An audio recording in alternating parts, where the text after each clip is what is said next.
Right. We practiced last night. Jeff was unable to practice with the ankle, so won't know more about him till probably tomorrow or later in the week. So Heinrich and Chuba obviously took the reps behind him. That was really the one major injury. Blaze came out of the game with a banged up shoulder, but we think we'll see him tomorrow if Blaze can go. We expect him to be able to go. But that was it injury-wise. Obviously, as a team, the guys are disappointed. But I think that they understand that we have a chance to be a good team, and it starts this week for us coming back home. So we're excited to play at home, excited to play in front of the home fans, and I'm excited to watch them do that. So I'll answer all your guys' questions. After the game with Jeff, I think you indicated high ankle. Is it a high ankle? They said that to me on the field, but it doesn't appear to be one of those 4 to 5 week true high ankle. It doesn't appear to be that. So he moved around last night. He was kind of we have the training area for the guys that aren't practicing, and he was moving around in there. So with quarterbacks, I never know with the ankle what that's going to mean. So I'd have to see him before I know much more about that. Coach, with Jeff kind of up in the air, how much of a gap or lack thereof a gap is there between where Jeff might be at and where Heinrich or maybe Chuba are at? I just leaned back on kind of what I said at the end of training camp, that I felt like we could win with Chuba and I felt like we could win with Heinrich. They both can run, so we can maintain some of the things that we're doing quarterback run-wise. I think some of the plays we've called have been quarterback draws, and maybe they've been seen as like a scramble, but we've called some quarterback draws that those guys can execute at a high level. So I think both those guys can run the offense. Obviously, right now, with where we're at right now, the offense isn't doing what we want it to do in general. So, I think all of us, as a team, have to be better on offense to have a chance to win games. But I have a lot of confidence in both those guys, and I think they both bring unique skill sets to the table. Just to be clear, though, if Jeff is able to go physically, will he be the starter? I'm going to see him practice first. You know what I'm saying? Jeff's our starting quarterback. So if this hadn't happened, he'd still be out there. That being said, we can't keep turning the ball over. Okay, so there's that fine line of, and not every, when you're the quarterback, not everything's your fault. They snap the ball and it hits a guy in motion. Sometimes that's the quarterback's fault. Sometimes it's someone else's fault. So this is a top down, starting with me. Hey, we have to be better. We can't be -8. And that goes without saying, right? It's just that can't be in our building, not out there in the world. That can't be the only narrative, in our building. In our building, it can't be, well, we're just turning the ball over. It's 13-7 with 6 minutes left to go in the third quarter, and we lose 36-14. That's not acceptable either. So we're asking everyone just to get a little bit better, But all that being said, Jeff's our quarterback, but Jeff also has to protect the football. When the ball's in the ground, things are going to happen, especially on the road. We have to dive on the ball and just hold the ball there. So I'm obviously not getting that point across. I'm going to get it across to everybody as we move forward. But I don't know what he looks like, so I just don't want to comment too much. If he was 100% healthy, I'd have him out there with the ones. How do you practice that, though, diving on the ground? Is it this effort? How do you work on something like that? Yeah, so I look at it and I get upset about it, right? Like, why do we not jumping on the ball? And Ron Brown has been a tremendous kind of mentor to me here. And, I go out to practice every night. Coach Darlington's out there, watches practice. And Coach Darlington will talk about, hey, we had the punters and kickers tackle. Coach Osborne came to practice last week. And so I listen to my mentors and my elders, and Ron's one of those. And Ron said, Matt, we're all sitting here saying that why didn't Jeff jump on the ball? But every day in practice, if the ball's in the ground, what do we tell Jeff to do? We tell him to get out of the way. And he talked about a play in the Super Bowl a couple years ago, and Cam didn't. Cam Newton's the most amazing competitor I've ever been around in my life. Like my life was changed by being around Cam Newton. Okay, so Jeff's a competitor. So Ron's point was like, well, why don't we practice that? Why don't we practice having the quarterback dive on ball? Obviously, we can't do it in the flow of a team period. Or, I was at Penn State when Kerry Collins, as a sophomore quarterback, dropped the snap and went down to pick it up, and a defensive lineman broke his hand, and all of a sudden he was out for the year. So Ron's point was we should be training that. And I've never thought about that. I haven't had that problem before, but my job is to fix the things that are happening. So I know Jeff would never not go get the ball. I just think Jeff tried to reach down because he wanted to make a play. The kids want to win so badly, but it's like, hey guys, it's the ball's on the 32-yard line. You know what I'm saying? Let's just dive on the ball, let's kick the field goal, and let's go up 3-0. So We're learning how to win. It's painful right now. It's painful. It's painful. It's painful. I get it. Everyone's painful, but we're never gonna waste a crisis. You know what I mean? We're not gonna waste these losses. Like we're gonna learn from it. Just to clarify, after the game, you said that Chubba hadn't been feeling like himself because of a tweak. How was he? Yeah, I just saw him this morning at breakfast. I sat down, talked to him. I said, "Are you ready? You ready to go? Ready to go?" He said, "Yeah." And so he had kind of like a little tweak of his groin about a week and a half ago. Good enough that he could play, but he hasn't been full speed, if that makes sense. So it could be like the emergency third.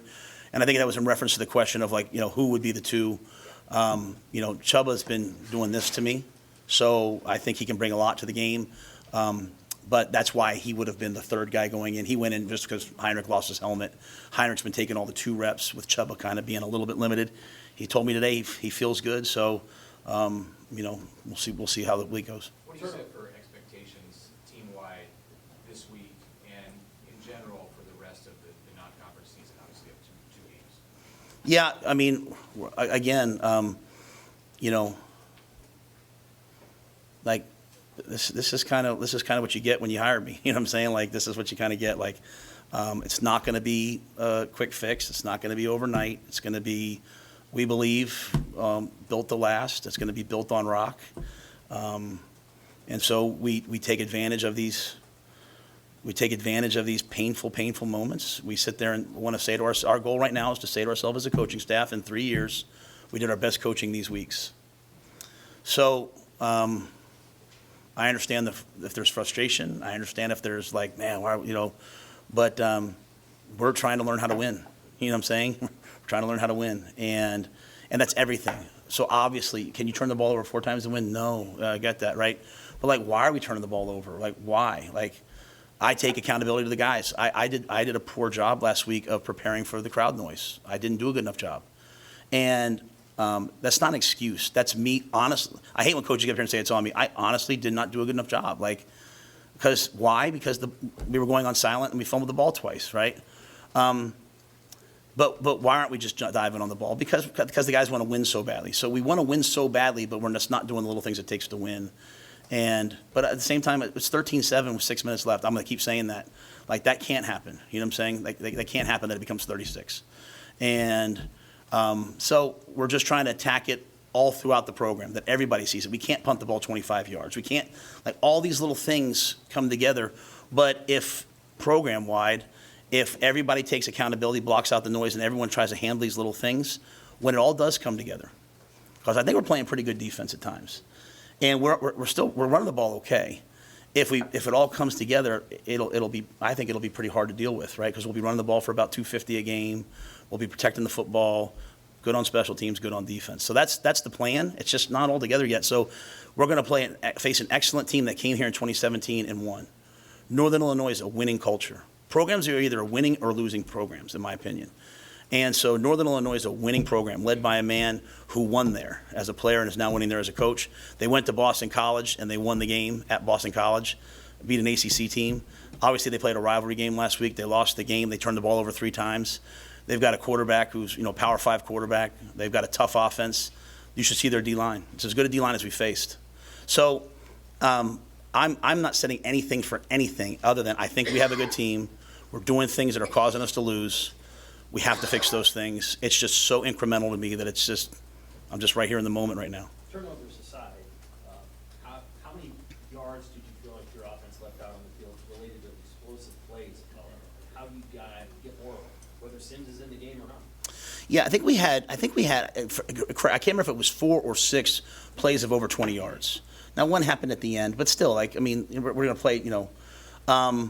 I think when I look at it, okay, because we're just not in sync offensively, and I 100% blame myself because we're really good on defense and we're really chaotic on defense. And I think if I would have planned this out better in my brain, I think our offense just never quite gotten rhythm in camp because they're always kind of reacting to the blitz. We had 8 sacks and could have had 12 or 13 versus a really good offense. So I think we kind of became very reactive in camp, and we didn't start off with an FCS school and get our rhythm, right? We started off with Minnesota, a top 10 defense, and then we went to Colorado and played in that. So So we're just trying to find some rhythm. So I don't know if I'm answering your question other than it's not just the turnovers. We're not playing well enough the way that we want on offense. But I saw some flashes. I saw Billy make some plays, and I came out of it like, hey, we got to get the ball in Billy's hands more. I think you see, we take the ball the first drive, and everything's not perfect, and we still down in field goal range. We take the ball, we answer the call, we take it 64 yards down there, we have it on the 32-yard line. It's 3rd and 5, or 35, whatever it was. It's 3rd and 5, 2 downs, and then the ball hits the ground. So it's about the turnovers, but it's also about just the overall flow and execution and getting in rhythm. And when I say this is what you get when you hire me, not to go 0-2, hopefully. What I mean by is I'm not going to change. We're going to double down on our process. We're going to double down on what we're doing. We're not going to just be like, oh, maybe we should do this. Like, it's working in some areas. Some other areas it's slow. We're just going to keep staying with it. So I don't know if I'm answering your question, Sam. I think we could have had some more plays, but you got to stay on the field, right? You got to get some points, and I think once that happens, we'll get a little more confidence on offense, and I think you'll see the guys playing with a little more swagger. I don't want to talk too long, but I do want to say this. Along with Billy, I thought we saw Fedoni start to be a factor in the passing game. So I think we're seeing some guys kind of step up, and I just have to do a good job as the head coach of just pushing the guys through till we get to the other side of this. Obviously, the situation when Heinrich came into the game is different, but how do you evaluate the way he played on Saturday? I thought the moment wasn't too big for him. What I loved about what Heinrich did was 3 times he had a guy blitzing and hitting him in the face, and he stood in there and threw it. And that's the courage that we need. I thought he looked excellent running the football, which we knew, but I was happy to see him. Even he threw the post to Marcus, which was incomplete, but he knew where to go with the ball. So I have a lot of confidence in Heinrich. We can ask him this later this week, I assume, but is your OC confident that just throwing it over the top and receivers getting behind guys? Because there haven't been a lot of long passes. Or is Jeff confident of just going over the top and trying to get a 50-50 goal? Yeah, that's a great question. Okay, we called a couple of them in this game, and they just played kind of off of us. And one, he turned and found Borkacher, and Borkacher got a first down. We called some play-action plays in this game, and they pressured us, and they blitzed, and the quarterback had to get outside. One, he scrambled to hit Billy. So I would say we have to be a little bit more aggressive, probably, pushing the ball down the field. But at the same time, when we call them, we have to execute them a little bit better. So to me, I think several things can be true. The turnovers are one thing, and that's so obvious that we all know it. But then kind of what you're saying, some of the other explosive plays, when we're running the ball, kind of the way at times we're hit, we just need an explosive play off of that. And so, Marcus to me looks like he's rounding in, he didn't practice all training camp, with first the hand, then the knee. Marcus looks like he's coming around. Really would like to see Jalen and Malachi kind of come around this week. We're playing them, so it's their time to go. And but I'd like to see us be a little more aggressive in those areas. Are any of the other freshman receivers close to being in the picture, like Jaden Doss or anything like that? Yeah, Jaden has that broken arm, so he's back to practicing this week, but limited. You know what I'm saying? So I don't know when he'll be ready. When Jaden's ready, I think he'll play. Fleeks, I think Fleeks has really come on, and so he'll help us this week. Jeremiah Charles is coming on. We have a kid from right here at Lincoln High that walked on for us. Kenneth. I think Kenneth can help us, but they're just kind of they're kind of waiting for their time, if that makes sense. Bryce Turner, those guys are waiting for their time. So Jeremiah probably the closest, but I think our receivers it's going to kind of click. I really believe that. I think again just staying on the field and getting into a rhythm will help our offense. Those reps that you give those freshman receivers like Malachi and Jalen when they've been on the field, what kind of stuff are you looking for them to do outside of making big plays? Like, what do you need to see on film to increase their opportunities? Well, their opportunities will come based upon the week, how they prepare during the week. They're still freshmen, and they're still learning. Part of it is about being a second team receiver is if you really want to play, you have to kind of back up 3 positions, and so you have to really kind of know a lot, and they're just not there yet, so they're kind of backing up 1 position. We took advantage of Jalen's skill set in the first game by getting him the reverse. Didn't get anything like that called this week. But I think Jalen Lloyd can play. I think Malachi can play for us. It's just, again, if we're playing 55 snaps, they're not going to play probably a ton. We'd like to have a game where we play 70, 75, 80 snaps so we can get them on the field a little bit more. But they have to have really good weeks of practice, preparation. We take a test on Friday. That test has to be excellent. the guys that are freshmen that are playing really well, the ones that came in mid-year, like Cam Lenhard, Prince Will, those guys that came in mid-year, they went through the culture, they know everything. When you see the way they're playing, other than Riley, you see the way that they're playing, the process works.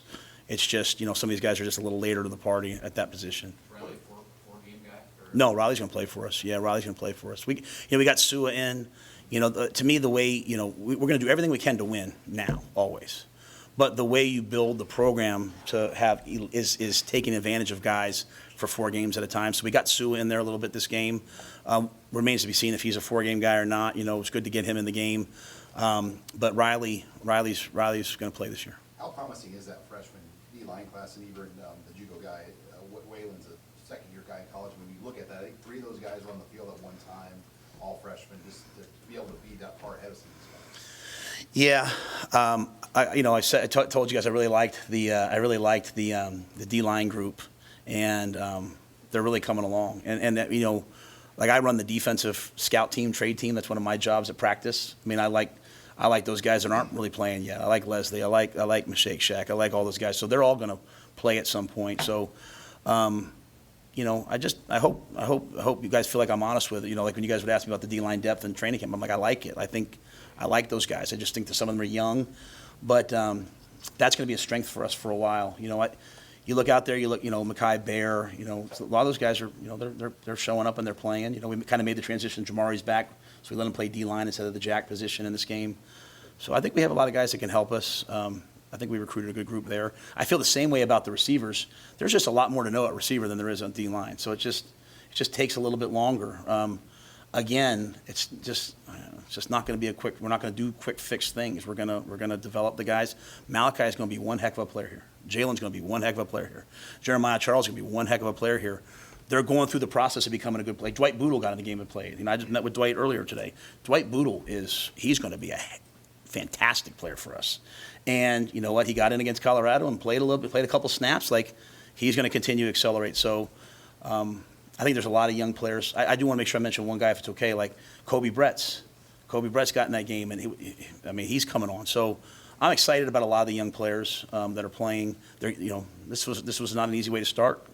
Not the record we want, but I see some things from some of those guys that tells me they're going to be really good. How tricky is it, or is it not, to manage the 4-game rule with certain guys? Like, are you looking ahead at the calendar, like, people like to use him this week, maybe we'll save him for later? How do you play that with the 4-game rule? That's my job. I have to do a good job of that. I think it's just very simply who can help us win and who can't. Does that make sense? So if they can help us win, we play them. It's not like we're trying to prepare for the future. That'd be a terrible message to send to the Reimers of the world. It's just we're not going to waste guys in games, if that makes sense. Like Boodle's playing, and Boodle's playing this year for us. So he might have only played 5 or 6 snaps so far, but it's because we think he's going to play throughout the course of this year. So we're playing Boodle, if that makes sense. There's some other guys I look at AJ Rollins. I think he can help us. He hasn't played a ton yet, so I'm like, hey, let's get AJ up and going. So when it comes to the 4-game rule, it's very simply about, hey, are they ready to help us yet or not? If they're not ready, then I'm just sort of like, hey, get them ready for later in the year, because we're going to have injuries. There's a lot of I know everyone's like, it's 2 games in, and there's a lot of football left. There's a lot of football left, and so the process of just trying to get a little bit better as a team, it's the same thing for the players. And that is the one thing I pointed out to the guys, right? I'm like, hey, I know we're 0-2, and I know, it's natural to say, like, Coach, you have us working so hard, and we're not getting the results we wanted. But as a player, like Javen, is this process working for you? Are you a better player than you were a year ago? Like, Luke Reimer is all over the field. Nick Henrich is all over the field. Nash Hutchmacher is one of the best players on the field when he steps on the field. So just per player is it working, and then just taking that same approach with the freshmen. And, Deshaun Singleton didn't even play Omar didn't even play last year. Those guys are excellent players right now. We just have to get it for the whole team. Coach, you just mentioned a lot of the defensive players. How good of a teacher is Tony White? Wow. I think Tony's fantastic. He has this amazing gift. I'll be honest with you, that tempo was so fast. I was kind of hoping with some Big Ten refs they'd slow the tempo down a little bit, and we wouldn't let them run plays before the chains got set. And, but it was fast, and that's credit to Sean Lewis. He's an excellent coach for them. But I've never seen, a defense be able to get into so many multiple looks versus that tempo, and that's Tony's teaching. That's the defensive staff. But but Tony just stays so calm during the game. Like he doesn't get emotional. He just sees what's happening. And I think that, you know what, I apologize. I don't have the number. You guys could probably, I think we had 20 some guys on defense play over 10 snaps. So like, you know, again, as I told Reimer and those guys, like I told you I wouldn't make you play 80 snaps every game. You know, like we're playing 40. I think Reimer played 50. Some guys are playing 40. Nash played 40. It's because like I don't notice a difference because everyone's kind of playing at one standard because Tony does such a good job of teaching them and coaching them. I think he's an excellent coach. Coach, home opener, have you thought about what that's going to be like for you? I know you got a lot of stuff sworn around, but how's that going to be like for you to be the head coach of Nebraska at Memorial Stadium for a home crowd? It'll be amazing. It'll be amazing. I came here for a reason. I came here because I wanted to raise my kids here, as I've said. I came here because I believe in this place and the leadership. And I came here because I know what University of Nebraska means to college football. And we made a decision to build it the right way, in a way that would adequately represent the values of Nebraska. And so while we're not getting the result we want right now, doesn't mean I'm at all deterred. Whereas I know some people are like, man, it's been like, you know, however many years of this. For me, it's 2 games. 2 games of what we're trying to build. And so I'm so excited to come home. And I'll just say this, like I just sat, like I was almost late. They were panicking because I was just sitting there kicking it with Luke Reimer for like 30 minutes. The fact that he's bought into what we do on defense, without knowing if it would work or not, like, and having a lot of success in another defense, like I hope people understand like what he's done for me, what he's done, like he's helped me make this transition. So, yeah, I mean, I absolutely love it here. Hope that we're here for a long time, and being there, you know, like my wife, my kids, it'll be special for me. Are you a big stadium guy? Like when you walk in the stadium, you kind of take in the architecture of it. What did you think when you saw Memorial Stadium for the first time? On game days or just in general? I'll tell you this. There's sometimes like, you know, we work late or whatever. I walk out of the football offices on the concourse and I make a left. And I love to walk down and see the facade of the original Memorial Stadium. And I love to look at the team pictures, you know, of like 19, whatever. You ever go with Sept sometime? Like there's one gentleman who's in like a bunch of pictures in a row. We're not really sure who he is. We've asked people. But he looks like the most interesting man. If you go see, if I'm ever walk with you, I'll show you guys. But, and again, that's why I'm saying what I'm saying right now in the way that I'm saying it, because I want our players to hear it. There's a right way and a wrong way to do this. And what it means to be at the University of Nebraska, the history, the tradition, like we have to do everything in accordance to the way this place was built. It was built on a solid foundation. And so that facade still stands. Like that, the original stadium still stands. The original seals are still there. And so, yeah, so I love college football. Like I love being on game day. I don't really pay attention to it. Like, you know, Keith asked me about the Flatirons. I was like, I didn't even notice. Like, but being at Memorial Stadium and coming here the first time, you know, was this. I mean, not in this job you don't get to go visit places very often. We came here and you pull in and you see PBA and you see Memorial Stadium, you see the city of Lincoln, and you're like, man, this is a special place. You were probably aware that, speaking of stadiums, that Colorado, some players, they took some offense to you guys going out to the middle of the field before the game on Saturday. Any thoughts from you, or is it something you guys did in Minnesota, something you typically do at the start? We do it every stadium. We go there, we pray for blessing. When they came in, I asked them if they wanted to, I asked Shadur if he wanted to pray with us.